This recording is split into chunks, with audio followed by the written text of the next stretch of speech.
Hey guys, welcome to my channel, Soul Beauty.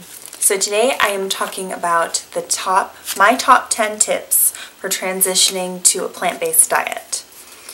Now, number one is just keep it simple, okay? You don't have to make all kinds of crazy foods. You don't have to eat gourmet vegan, all these crazy like substitutes. Just keep it simple. A lot of people don't know where to start. I say eat whole plant foods. If you picture what you can grow in your garden, then you can eat it. Anything that grows from the ground is going to be vegan. So just any kind of plant food, fruits, vegetables, legumes, nuts, seeds, things like that. Stay away from processed foods as much as possible. I know sometimes it might be easier to eat processed foods when you're transitioning, if you're kind of used to a standard American diet and used to eating a lot of packaged foods. But if you are going vegan for health purposes, then I would say stay away from as many things as possible. As much as you can, stay away from things that come in a package. If you have to open it, it has preservatives, likely salt, oil, just things that you don't need, things that complicate things. They're not as healthy for you. Try as much as you can to stick to things you could get at, say, a farmer's market. All right, tip number 2, you need to eat enough. Plant-based foods digest a lot quicker than more processed foods. They are exactly what your body needs. Your body knows what they are, knows how to identify them and their nutrients that they can provide for you and how to break it down and use it as energy. So they go through your system a lot quicker. Also, they're not as calorically dense. You'll notice that living foods like fruits and vegetables that are uncooked, they have a high water content. So you need to eat more volume of them to get the same amount of calories. Say I have a cheeseburger in this hand, we'll say it's 600 calories, okay? A plate of broccoli that was 600 calories would be huge, okay? Because broccoli is not as calorically dense as a cheeseburger. Cheeseburger is processed, it's hard to digest, it slows your whole body down, it makes you tired because your body has to work extra hard to digest it, okay? Broccoli, it goes right through you, and you can eat a lot of it. And so if you're not used to eating a lot, like if you come from a history of restrictive dieting, eating smaller portions because you're eating a lot of calories, say you're eating like a lot of meat and dairy and processed foods, then you're going to want to eat a lot more of plant foods. Or you might find that instead of being able to eat 3 big meals, because you need to eat so much and your body's not used to that, your stomach has shrunk, you might find yourself snacking a lot throughout the day, which is how I started, which is totally fine. Just kind of get into the rhythm of what works for you. Number 3, you need to have a backup plan, okay? Until you get used to eating this way, you're not just going to be able to go into, say if you're on a road trip, go into a convenience store or something, find something that's vegan, find something that's healthy, that's going to give you energy and what you need. Most likely you're going to still be cravings meat and dairy possibly, I don't know. If you are, and you really want to try this lifestyle, you don't want to fall back into that. And so what's the best way to not fall back into old habits? Be prepared. So keep snacks like dried fruit, granola bars, apples in your purse, in your car, just anywhere, Cliff Bars. I think all Cliff Bars are vegan. Maybe not all of them, most of them are. So you could do Cliff Bars, you can do Luna bars, you can do dried apricots, cranberries, raw cashews, just anything like that, anything that's going to stay good for a while, and just eat that when you're oh my gosh, I'm all of a sudden really hungry because I didn't eat enough, or I'm not used to having to eat this often, so I want a cheeseburger now. So just have that so you can carb up, give your brain the energy it needs to kind of just chill out and think clearly, you know, because when your body gets hungry, your brain tells you to eat the things that you're used to eating to get nutrients or to get calories for energy from. So just because you're craving, say, like a big steak with a milkshake or something, I don't know, that doesn't mean that your body needs it. That means that your body has been trained to get nutrients from that. You know, your body if you're starving, you are going to crave the most calorically dense thing that your body is used to eating. Okay, that's why a lot of people crave bread when they're dieting, because bread is very calorically dense, and calories equal energy. Calories are not your enemy, okay? The wrong types of foods are your enemy. Okay, so if you crave bread, that means your body's looking for energy and somewhere that it's used to getting a lot of calories from, okay? Your body is just trying to survive. So feed it something healthy that you have, you know, prepared for in advance, like some dried fruit, and then you'll calm down, and then you can think clearly and go and find the nearest banana. Okay, tip number 4. Take it easy for a week or so.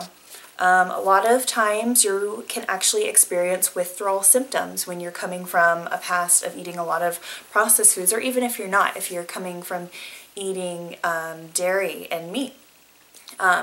You can experience some withdrawal headaches just from kind of all the toxins leaving your body. Detox diets are a fad, or detox teas, or all these, but the truth is that your body is in a constant state of detoxing as long as it has the energy to do so. If you're just stuffing your body with McDonald's all the day long, your body is so focused on digestion and trying to move all that crud through your body and out that it doesn't have time to get all the toxins out. So it actually stores those toxins in your body fat around your organs. It tries to keep it away from your organs to protect you, but it stores them there until it has enough energy to later deal with them. So when you give your body easy foods to digest and the nutrition that it's been craving for so long, then your body, since it doesn't take that long to digest plant foods, you know, your body has enough time to, you know, it'll make you more energetic because you won't be spending so much energy on digestion. And since you'll have more energy and you won't spend as much time trying to push all that crap through your system, no pun intended, your body will actually have time to get those toxins out of your body. So what happens is that it's not that you're eating the wrong foods and your body is freaking out when you experience detox symptoms. It's that your body is pulling the toxins out of the fat around your organs, and it's going into your bloodstream. And when they go into your bloodstream, that is when you experience withdrawal symptoms. Okay, that's when you can experience headaches, fatigue, nausea. You're feeling the effects of these toxins, and until your body passes them, that you know, you're going to feel those effects. That's why people say, you know, if you have a hangover, the best thing you can do after, like if you have a hangover, is eat a big greasy meal. That actually doesn't cure a hangover. What it does is it stops your body from feeling the hangover because your body is not able to process all the toxins out of your liver, okay? It stops the process. It still has to happen at a later time, but you're just stopping the process. So while going back to some fatty, you know, fried chicken can actually help you feel better, it's just, all it's doing is it's stopping the detoxification process, and you're going to experience it eventually. So, I mean, you might as well just suck it up now. So, yes, so your body's going through a detox. Some people don't have detox symptoms. I know I was kind of fatigued. I think I experienced some fatigue and some headaches the first week or two. But since your body is actually withdrawing from some addictive chemicals too, food is like a drug in some cases, depending on a lot of processed food acts as a drug in your brain. So when you get rid of that, your body kind of, it has to adjust again, so you can experience some side effects from that. Ways to speed up this process would be to lightly exercise. Sweating helps your body detoxify. Your skin is your largest organ, so through your sweat, a lot of the toxins can be released.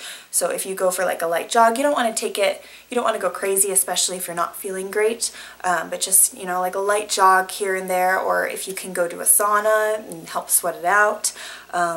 Sleep as much as you can allow yourself to do, because when you're sleeping, your body doesn't have to expend extra energy on, moving around and stuff, so it can focus all its energy on healing your body. And also drink a lot of water, okay? Water helps flush out the toxins. You should be drinking lots of water. Water is great overall. Water is going to help.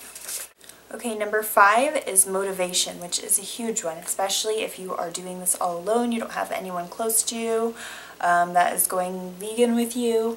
My sister's vegan, but she lives 3,000 miles away, which is awesome, but I don't have anyone around me who eats the same way I am, who's kind of experiencing the same things that I am. So when you lose motivation, when you get past the initial honeymoon stage of, like, I'm feeling great, this is so exciting and new, when you get kind of like sick of it, as can happen with anything, what I have found really helpful is watching documentaries. You want to, at least I did, I found myself wanting to educate myself. I wanted to know facts because I wanted to be able to be educated about the topics that I was inevitably going to be asked about. People talk to me all the time about being vegan, and they try and pick debates and all of this stuff. So it's good to know your stuff, know why you're doing things. You don't have to know everything, just kind of know the basic facts and why you chose to eat a plant-based diet, and maybe why it's more healthful. And it's good to know things because people are just genuinely curious. Maybe you'll inspire them to go plant-based. So I actually went vegan almost a year ago after watching the documentary Forks Over Knives, which I think you can find free on YouTube. That Forks Over Knives is more of a health-conscious plant-based diet video, so it focuses on more of the health benefits that you can achieve from eating a plant-based diet. If you are looking to be more animal conscious or more of an ethical vegan, Earthlings is a good video. It kind of peeks inside the world of the meat and dairy industry and how they treat the animals. And then I love YouTube and Instagram, just social media in general. I follow a ton of people on Instagram and get meal ideas and smoothie inspiration, but YouTube is probably the biggest one that I use pretty much daily. Just a few vegan YouTubers that I recommend checking out are Sweet Potato Soul. She's a really awesome vegan chef. She's super sweet, super cute. She makes awesome vegan food that's actually healthy.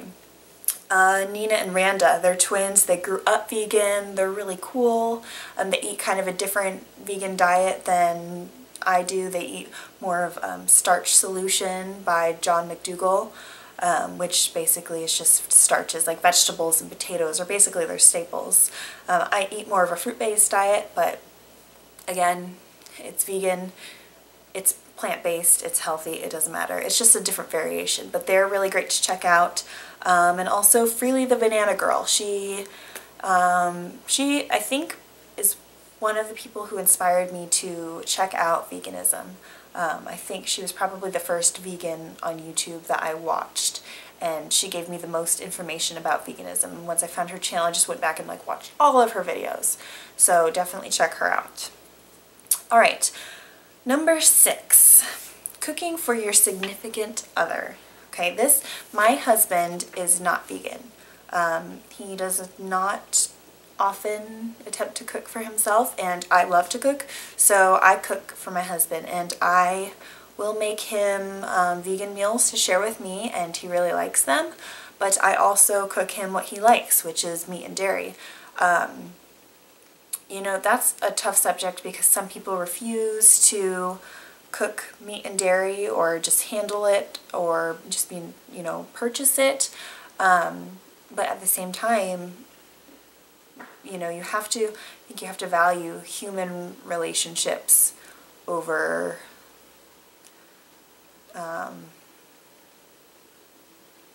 dietary convictions sometimes.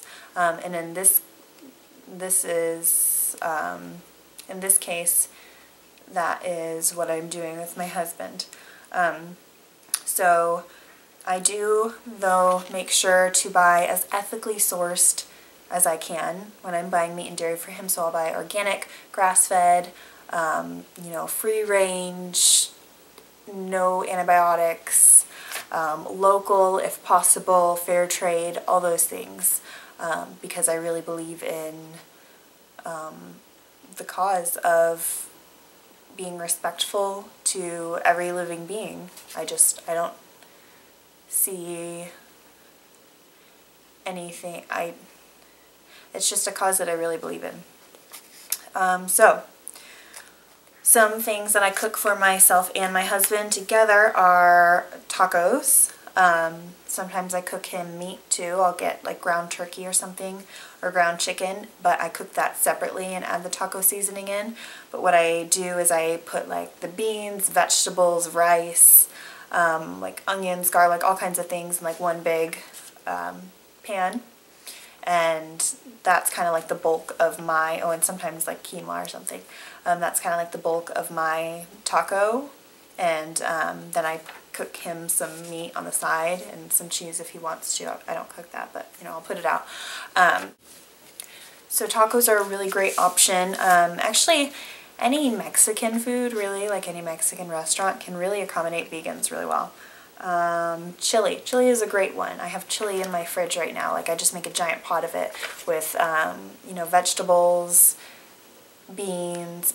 Beans and rice and like quinoa are really good texture substitutes for meat. I'm not really into processed like fake meats like soy and tofu, and well, tofu is soy, but I mean like like the different like seitan and all that stuff. I prefer to eat whole foods. Those kind of like sketch me out a little bit.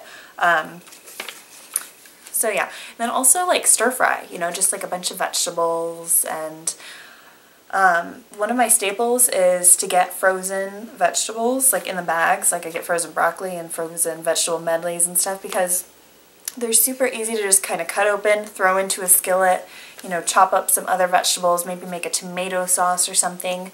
They're just really versatile. And then, you're not worrying about them going bad if you buy them fresh, because they're just always in your freezer. So, also I sneak spinach into everything, because you can put a bunch of spinach in something and then it cooks down to like just a tiny bit. So I definitely add spinach to everything. So instead of kind of convincing or forcing people to go vegan, maybe try what I try to do with my husband and just kind of add more vegan things to his regular diet instead of kind of taking things away from him. And also we do substitutes too. Like I don't buy cow milk anymore. He drinks almond milk and he's fine with it. He likes it, and we don't make meat. Like a lot of people, I know before I went vegan, I used to have meat a couple times a day, like I just thought, I've just been trained to think that meat was a necessary part of a meal. So, but there's so many ways you can not eat meat. I mean, obviously I've been doing it for a year, so you just have to kind of retrain yourself if you've grown up thinking that way. Number 7, tips for eating out. Okay, a lot of people say that it's really hard, but you have to be knowledgeable and you have to be kind of creative and willing to go into it with an open mind. So, happycow.com, you can type in your location and it'll give you a list of vegetarian, vegan restaurants, and restaurants that have vegetarian and vegan options. And I believe that it also, I think you can click on the restaurant and it'll tell you, give you a list of the specific things that the place has that would be plant-based. Other than that, specific restaurants would be Taco Bell. I know, crazy. But actually you can get a veggie cantina bowl. It's just like rice and a bunch of veggies and like guacamole and stuff. It's really good. And just ask for it without sour cream, no cheese, and without the avocado ranch sauce. And then that's vegan. That's really good. Also, what I like to do is I like to get a bean burrito, and then I like to kind of make it fresca style, which means no dairy, but they add like pico. And then I sometimes add like their potatoes and then some guacamole and like extra rice and beans and stuff. And it's just this giant loaded burrito, but it's vegan and it's awesome. And it still tastes like Taco Bell. You don't have to miss out, you know, when your friends want to go to Taco Bell. Also, like Moe's and Chipotle, you can get burrito bowls with just a bunch of rice and veggies and beans and stuff, and that's really yummy too. Also Denny's. Denny's actually has a vegan veggie burger. A lot of places that have veggie burgers, they have milk or egg to kind of act as a binder in the recipe to, you know, hold the meat substitute or whatever it is all together. But Denny's burger is actually vegan, so you can totally get a burger at Denny's with like fries and stuff and not feel like you're missing out. And you can also do... Olive Garden is hard because most of their things have cheese, butter, or milk in them, but I know that one of their red sauces does not have butter in it. I think it's just like the normal kids tomato sauce. And what I've done before is I got the tricolored rotini and added like steamed vegetables and stuff with just a plain marinara sauce, and you know, did that. So Olive Garden's not very accommodating, but I mean, if you're really nice to your waiter, you can ask them to kind of whip you up something and explain your dietary restrictions, I guess. But like I said, most places will customize the meal for you. Just be polite. Don't, you know, act like you're entitled to anything, and most people are interested and happy to help you, you know. So what you want to specify though when you are talking to a server is that you want to make sure things don't have butter, milk, cheese, or meat. Okay, so because a lot of, or egg, obviously. Egg hides in a lot of things, so does milk and butter. Cheese and meat are kind of more obvious, but egg is probably the sneakiest one. So definitely watch out for that. Oh, also, P.F. Chang's is really delicious, and everything on their menu that says vegetarian is actually also vegan. So that's really cool, and they do have a lot of vegan options there.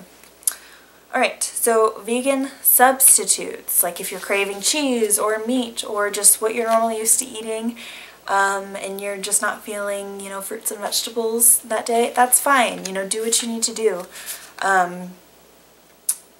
Wegmans, if you are on the East Coast, has so many great, they have a whole aisle full of like meat substitutes. They've got, you know, coconut milk ice cream, they've got like Daiya cheese, they have, for Thanksgiving I got like a vegan veggie roast,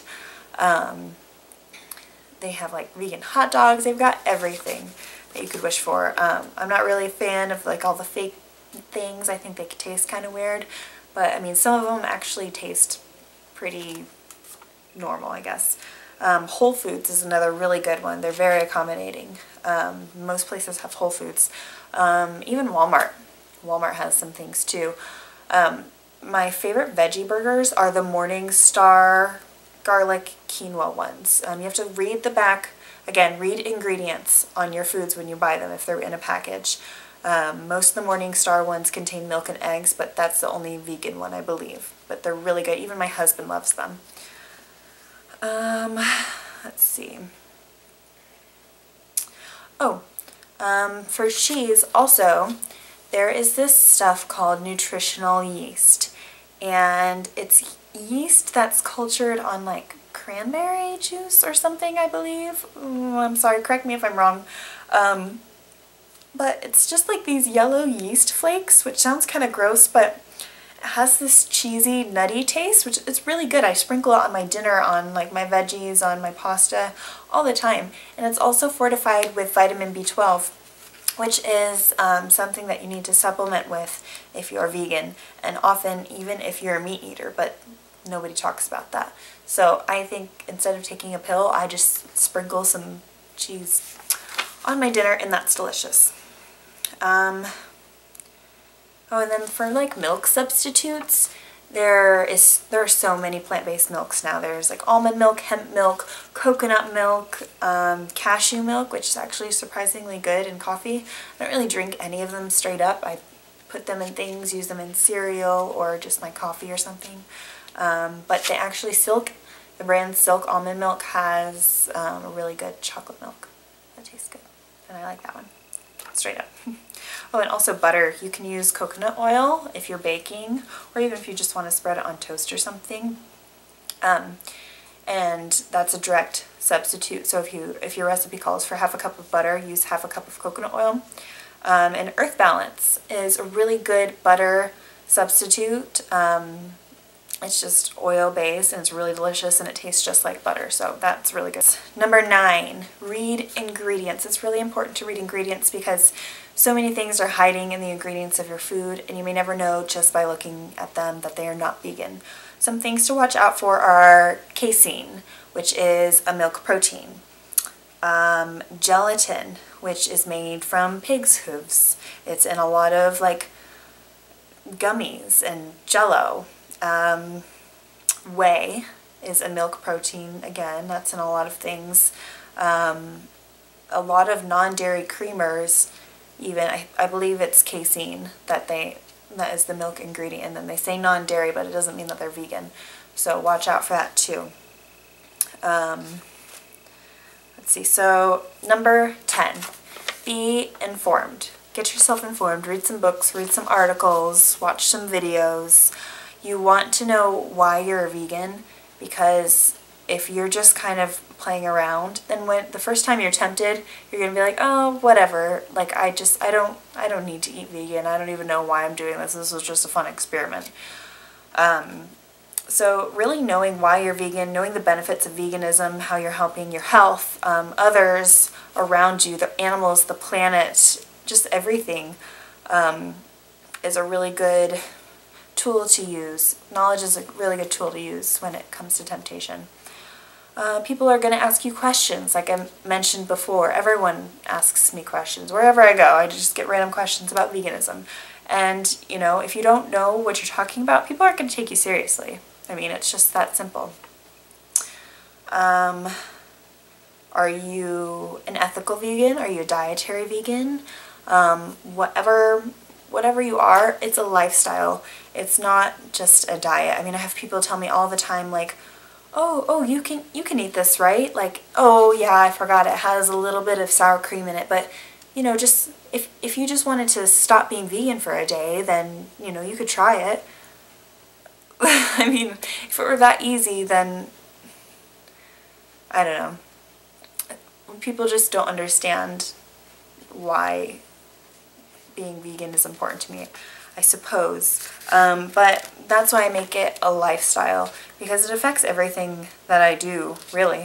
It affects the way I think, it affects the way I shop at the grocery store, it even affects the way that I buy like other products, like shampoo and stuff, you know? Like, I mean, if makeup and shampoo don't have to be tested on animals, then why would I purchase the ones that are tested on animals? You know, you just become more aware, more compassionate, and just more environmentally conscious without even realizing it. I went vegan to be healthy and to lose weight, and those things happened, but in the process I also gained more knowledge and just, you know, wanted to kind of improve my whole lifestyle. So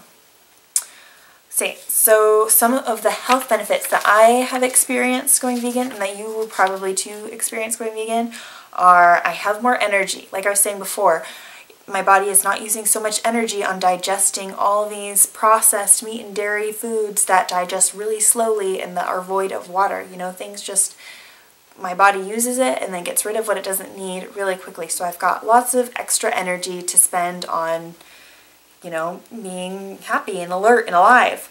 Better digestion, that's a big one. A lot of people have problems with constipation on the standard American diet.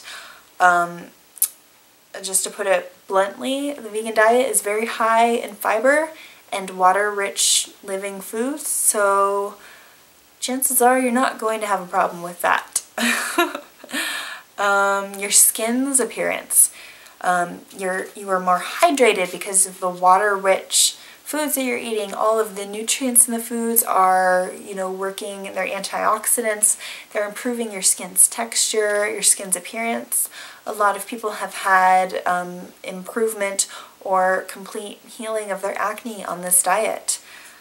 And if you have unnecessary weight that you're carrying around, you'll lose it a lot faster, like probably without even trying, just by eating this diet, because your body is just going to get rid of what it doesn't need. It's going to kind of regulate your system. I mean, it's just great. I'm very fond of eating a plant-based diet, and I can't speak for my future. I don't know what the future holds, but as of right now, I can't see myself ever going back to a standard American diet, just because I love my plant-based diet so much. I love how it makes me feel.